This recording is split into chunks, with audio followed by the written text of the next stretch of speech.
그래서 13절 말씀을 통해 기도하면 회복된다라는 제목으로 하나님 말씀 증거하도록 하겠습니다.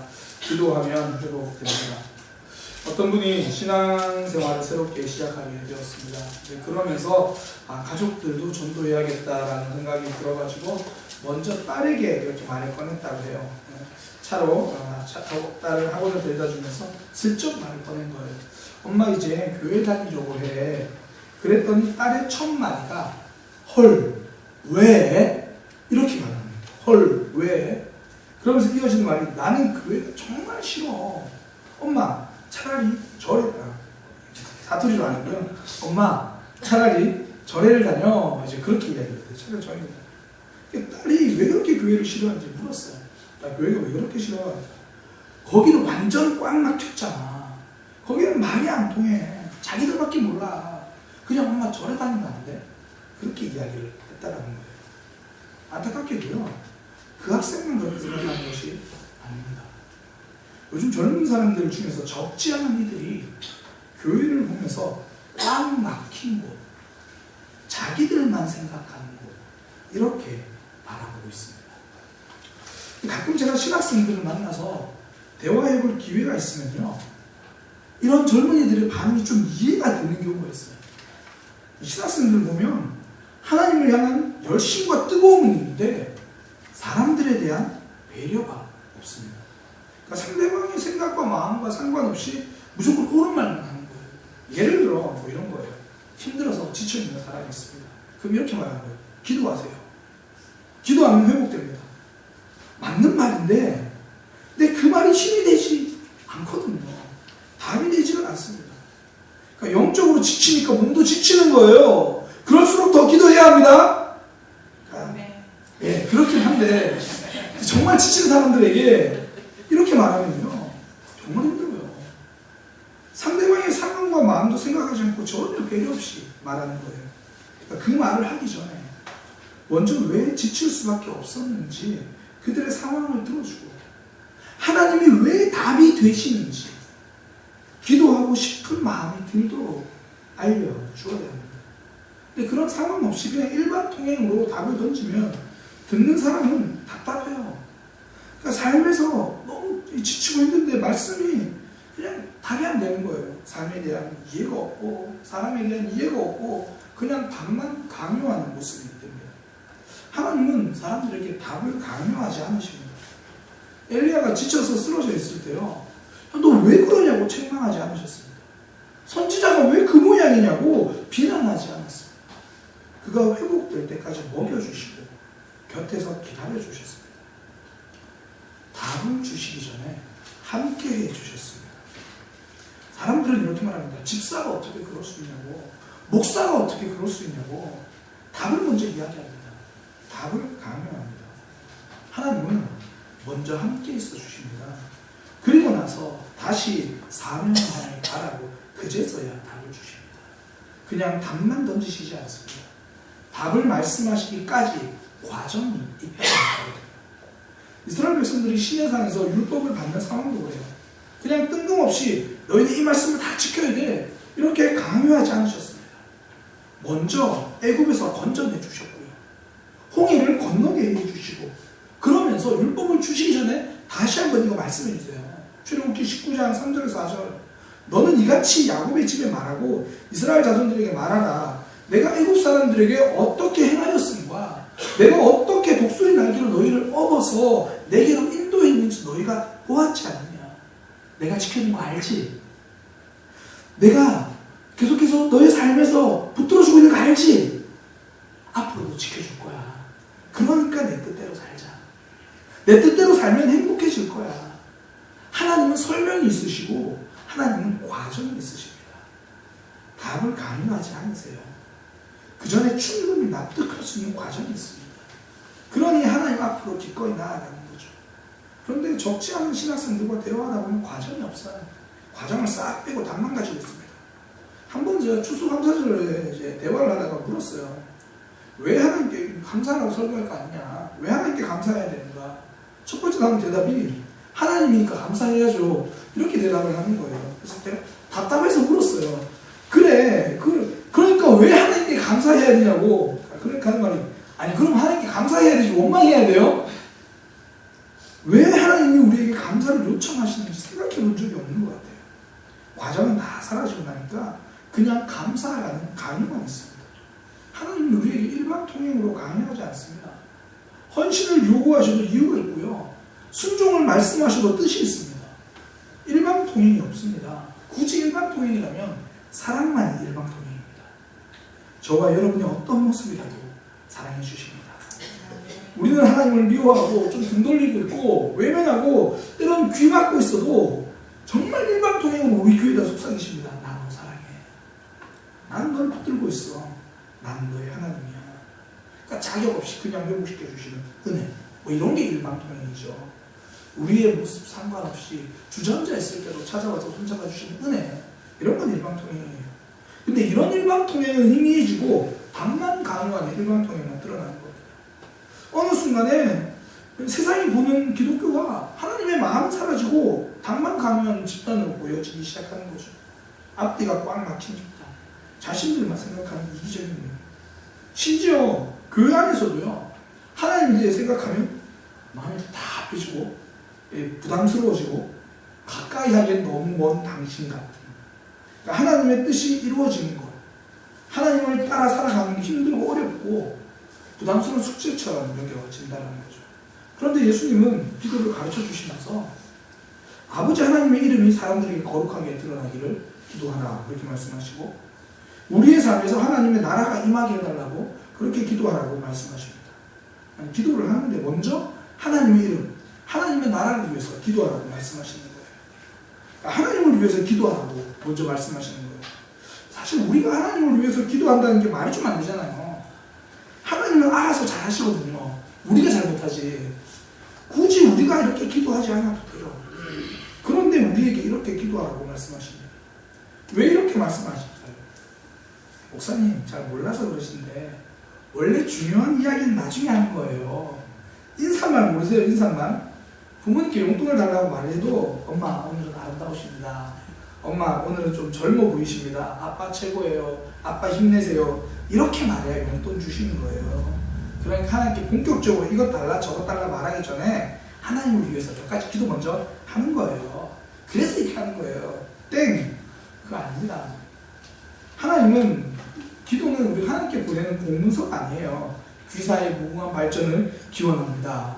아래와 같이 협조해 주시기 바랍니다. 그런 거 아니라고. 기도는 하나님께 보내는 가정통신문이 아닙니다.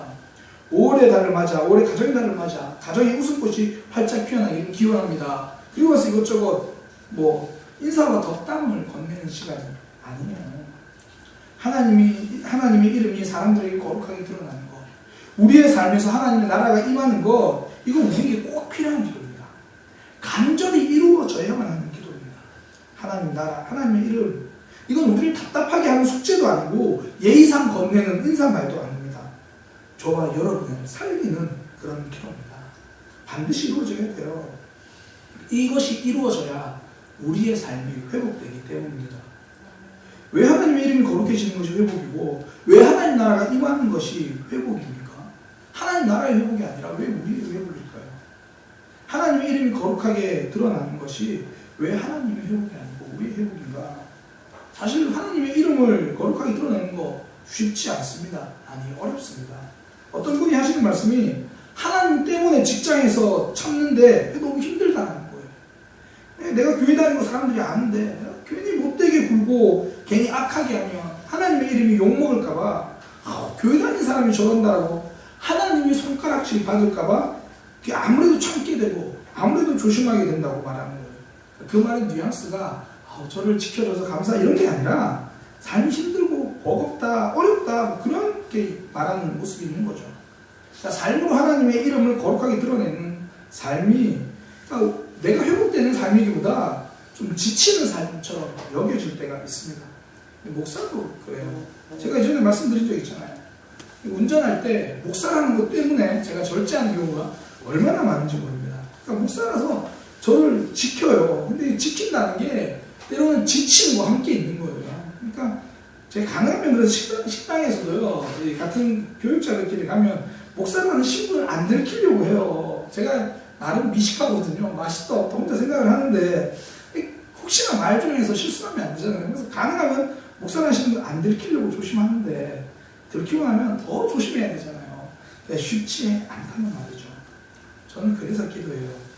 하나님, 제 삶을 통해 하나님의 이름이 거룩히 여김을 받는 삶이 되게 해주세요. 그러니까 늘 이럴까 저럴까 갈등하고 고민하는 삶이 아니라 저의 걸음걸음이 하나님의 거룩을 나타내는 삶이 되게 해주세요. 그러니까 삶에서 하나님의 거룩을 드러나는 삶은 다른 게 아니고요. 갈등이 끝나는 삶이에요. 늘 화낼까 참을까 저 사람이 미운데 이렇게 할까 저렇게 할까 고민하고 갈등하는 삶이 그것을 끝내고 내 삶에서 정말 하나님의 이름이 거룩하게 드러내는 삶을 살 수만 있다면 그 갈등이 마침표가 찍힌 거거든요. 하나님의 이름이 거룩하게 드러날 때 우리의 삶에서 이렇게 해야 되나 저렇게 해야 되나 갈등이 끝나고요. 신앙이 회복됩니다. 그래서 하나님의 이름이 거룩하게 드러날 때 신앙이 회복된다는 거예요. 나의 삶에서 하나님의 이름이 거룩하게 나타나는 삶, 이게 이루어진다는 것은 신앙이 회복된다. 다른 말로 갈등이 끝나는 삶을 이야기합니다. 저는 사역 부분에 있어서 중요하게 생각하는 게 설교 준비잖아요. 그래서 끊임없이 독서를 하려고요. 그러나 저도요, 책상은 언제나 침상보다 잠이 많이 오는 곳이에요. 똑같아요. 목사도 독서가 힘듭니다. 그래서 간절한 소원 중에 하나가 책을 읽는 시간이 행복해지는 사람이 되게 해주세요. 책을 읽는 독서가 취미가 되고 즐거운 사람이 되게 해주세요. 그래야 책을 읽을지 말지 고민하지 않잖아요. 힘겹게 읽지 않아도 되니까. 제가 오늘 말씀을 묵상하면서 진짜 기도하고 싶은 게 하나님 제 삶에서 하나님의 이름이 거룩하게 드러나게 해주세요. 그러니까 신앙의 갈등이 끝나는 삶이 되게 해주세요. 가정에서도 하나님의 이름이 드러나는 삶이 되게 하시고 직장에서도 하나님의 이름이 드러나는 삶이 되게 해주세요. 신앙의 갈등이 끝나고 하나님께로 방향을 정하는 삶. 그렇게 신앙이 회복되는 성도는요, 하나님과의 갈등이 끝나는 성도는 삶에서의 갈등도 끝나더라고요. 어떤 지체들이 그런 얘기를 하더라고요. 자꾸 하나님의 말씀을 듣고 달라지니까 가족들이 행복해한대요. 하나님과의 갈등이 끝나니까 가족과의 갈등도 끝나간다는 거죠. 믿음의 갈등이 끝난 삶, 하나님의 이름이 우리 삶을 통하여 거룩하게 드러나는 삶은 우리 주변에서의 갈등도 끝내게 됩니다. 그때 나도 행복하고 주변도 행복하게 만드는 삶이 되는 거죠. 신앙이 회복되면요, 주변이 회복됩니다. 삶이 회복된다는 거예요. 그래서 하나님의 이름이 거룩히 여김을 받는 그런 삶이 되게 하소서라고 기도할 때 회복된다는 겁니다. 두 번째는요, 하나님 나라가 이루어지는 것이 회복입니다. 하나님 나라는 언제나 역적인 나라거든요. 새로운 것들, 기존의 사람들이 인정하지 않던 것들이 드러나는 것, 그게 하나님의 나라예요. 역적입니다. 세상의 가치관 잘 보여주는 게 정치인들이잖아요. 선거철이 되면 정치인들이 하나같이 서민들 흉내를 냅니다. 국밥을 먹고 대중교통을 타고 얼마나 그동안 고생하며 살았는지, 얼마나 어릴 때 가난하게 살았는지 홍보하기 시작합니다. 평소의 삶을 보면 가난을 자랑스럽게 생각하지도 않는데 선거철이 되면 가난을 자랑스럽게 말합니다. 이렇게 흉내내는 이유가 있거든요. 연약한 사람들을 더 많이 생각한다. 그래야 더 표를 많이 받을 수 있다고 생각합니다. 근데 선거철이 끝나면 우리 다 알잖아요. 상황이 달라져요. 서민들을 위한 정책은 아직도 오리무중 표결 묻혀지지 않는데, 그거 아세요? 국회의원 월급 올리는 법안들은 언제나 한마음이 돼서 잘 통과합니다. 그런 이야기가 있더라고요. 이제 인공지능이 발달하면 여러 가지 것들이 다 대체된대요. 이제 소설을 쓰는 작가도 인공지능으로 쓸 수 있게 된다고 합니다. 아직은 금지되어 있는데요. 합니다.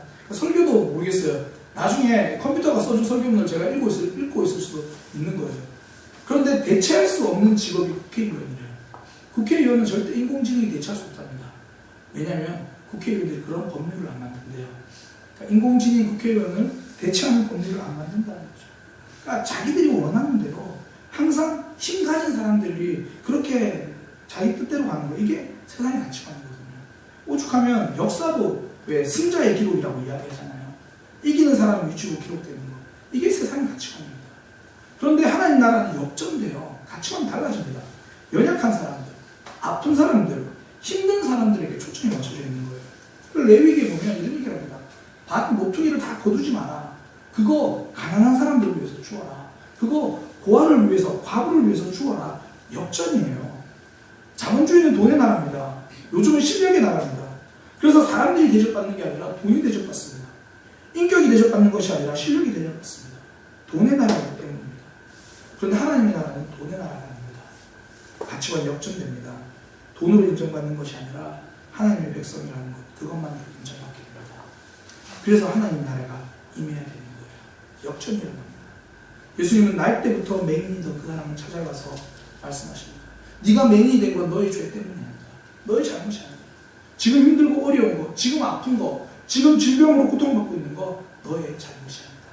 삶에서 아픔이 찾아오는 거 너 때문이 아니다. 이걸 통해서 하나님이 일하실 거다. 하나님이 영광 받으실 거다. 역전하게 될 거다. 하나님 나라는 역전의 나라입니다. 우리가 오늘 이렇게 치유를 위해서 기도하잖아요. 하나님 나라가 오늘 이 밤에 임하면 역전이 일어납니다. 우리의 질병이 회복 후 역전이 일어납니다. 우리의 문제가 해결로 역전이 일어납니다. 답답한 삶이 답이 있는 삶으로 역전이 일어납니다. 그래서 하나님 나라가 임하게 하여 주옵소서. 하나님 나라는 우리가 다른 조건 필요 없이 하나님의 백성이면 충분합니다. 저와 여러분이 하나님을 믿고 있다면, 우리가 하나님을 붙들고 있다면 이 하나님 나라에서는 대접받을 겁니다.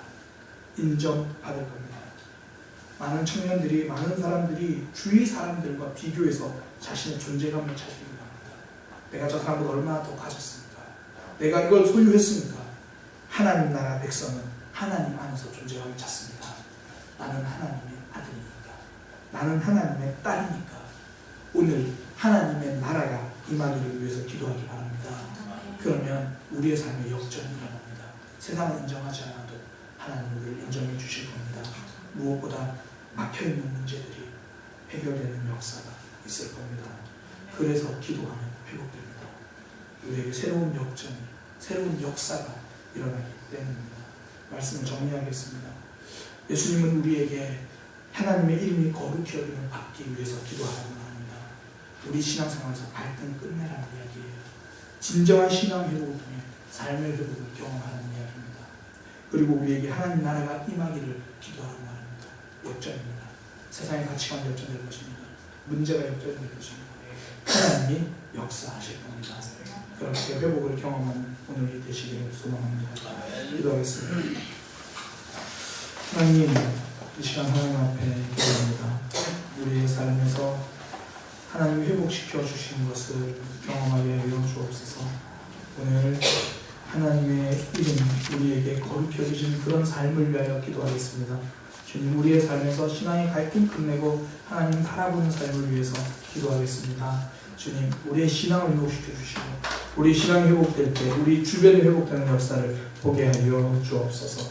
하나님 나라가 우리 마음 가운데 임해서 하나님으로 말미암아 우리 삶이 역전되게 하여 주옵소서. 예수님의 이름으로 기도드립니다. 아멘.